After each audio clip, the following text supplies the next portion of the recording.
And I'm Tristan Plunkett. Welcome to the Center County Report. Another man has just filed a lawsuit against former football coach Jerry Sandusky and Penn State. A teenager from Mill Hall is recovering after a bear attack on a family farm. It happened on Tuesday in Porter Township. And police are still investigating a fall that took the life of a Penn State student just last weekend. It happened at Penn Towers apartment building on Beaver Avenue. Welcome back to the Center County Report. The latest flu map from the Centers for Disease Control shows Pennsylvania only has sporadic cases of the flu right now. Over at Rec Hall, Penn State women's volleyball is having another sensational season. Ranked number 2 in the country, only one Big Ten loss, 8-match win streak, the list goes on and on. So what keeps them in the national title hunt year in and year out? Look no further than head coach Russ Rose. Well, any of those kids wishing for that big snowstorm, they got it. Too bad it's on the weekend, though. That's right. In breaking football news, Penn State football recruit Mike Gesicki has verbally committed to the program via his Twitter account tonight after his official visit last weekend. This time of the year obviously brings holiday cheer, but it can also get you a little bit stressed. Reporter Christian Heilman stopped in at the University Park Post Office to meet someone who can help you slow down and take a breath. The day after Thanksgiving, Black Friday, marks the start of the holiday shopping season. And while some people are getting ready to baste their turkeys, others are prepping their plan of action for the holiday after the holiday. I'm here at Bellefonte Area High School, where in the past the school has received some complaints about its mascot, the Red Raiders, and its symbol of an American Indian chief. In a time where these mascots are creating some sort of controversy nationally, the students here say that this one is a symbol of pride rather than prejudice. Despite being known as a major power threat now for the St. Louis Cardinals in the major leagues, Matt Adams would usually camp out here on second base back in high school, where he still holds the record for most career doubles. Not everyone in our community was safe, though. For example, Penn State's ROTC program, housed here in the Wagner building, had some of its employees furloughed due to the shutdown. Multiple officers confirmed that to us, although none would comment any further. I'm here at Bellefonte Area High School, where in the past the school has received some complaints about its mascot, the Red Raiders, and its symbol of an American Indian chief. In a time where these mascots are creating some sort of controversy nationally, the students here say that this one is a symbol of pride rather than prejudice. No, I don't really care that we're the Red Raiders at all. Like I said, I think it's a fun costume, actually. Like, I think it's fun to become something you aren't and still respect a different culture, because that's all we're doing. We're just having fun in different ways. I think it's just a part of encouraging our sporting teams. It really has nothing to do with the Red Raiders or the Native Americans.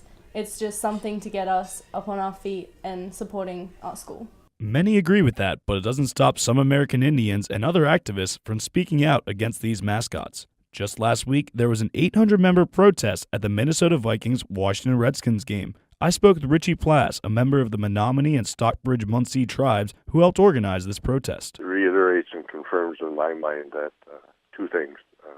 People don't know us, and the other thing is they don't want to know us. But more people are noticing. The issue has ignited a national debate on the use of Indians as mascots, especially the Washington Redskins. On some levels, change is happening. According to Capital News Service, 28 high schools nationwide have dropped their Redskins mascot in the last 25 years.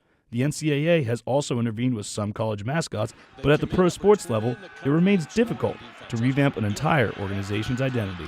At the professional level, it really comes down to a decision by an individual team in the NFL. In this case, when we're talking about the professional team in Washington, right, it's the owner there. The NFL has chosen not to step into this controversy. Still, is there a change on the horizon? It just seems like that public opinion is starting to roll up, that more and more people are coming out against it, that it might actually be possible one day for the name to change. I'm optimistic there's going to be changes made, and I think one of the main reasons is because it's the right thing to do. Reporting for the Center County Report, I'm Tristan Plunkett. Phillipsburg is a small town home to just under 3,000 people. However, a big city lives inside it. Adams again.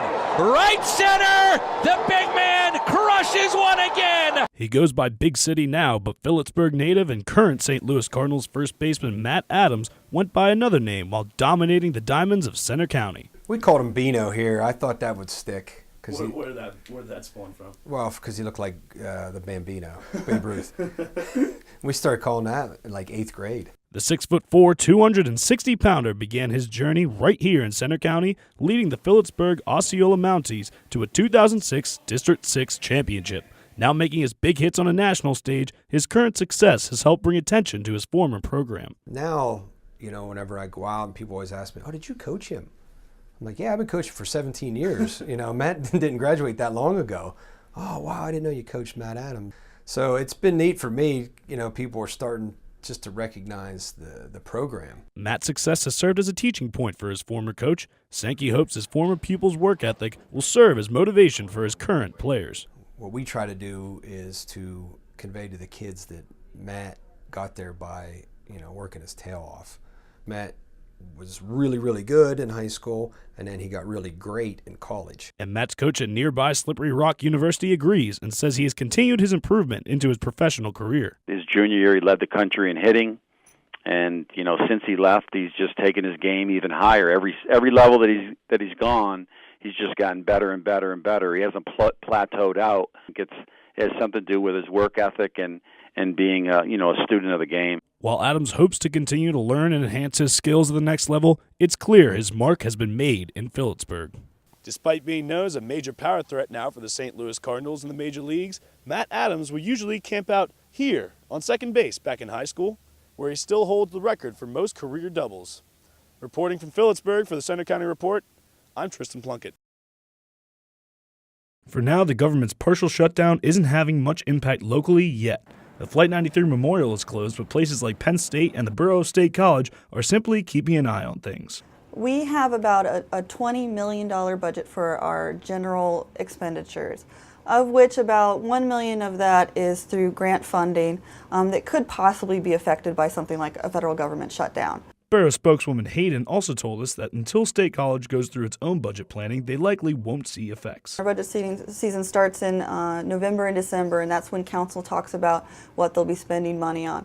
That's a point where we might get a notification from HUD that there might not be as many funds this year or things like that. For most, that's a sigh of relief. Not everyone in our community was safe, though. For example, Penn State's ROTC program, housed here in the Wagner building, had some of its employees furloughed due to the shutdown.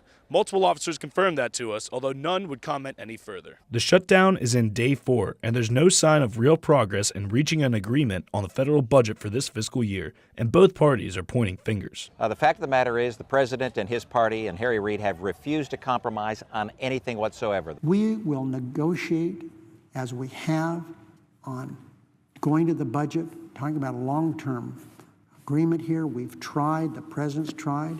An estimated 800,000 federal employees are furloughed during the shutdown. Essential employees are working, but even that's a subject of debate. Thousands of defense, NASA, and other federal government employees have been furloughed because the president, in his discretion, designated them non-essential. That's a very subjective term, what is essential. If you're sitting home and you're furloughed, you would probably think your job's pretty essential, I guess. For the Center County Report, I'm Tristan Plunkett. That's all for today's Center County Report. For more news, visit our website at centercountyreport.com.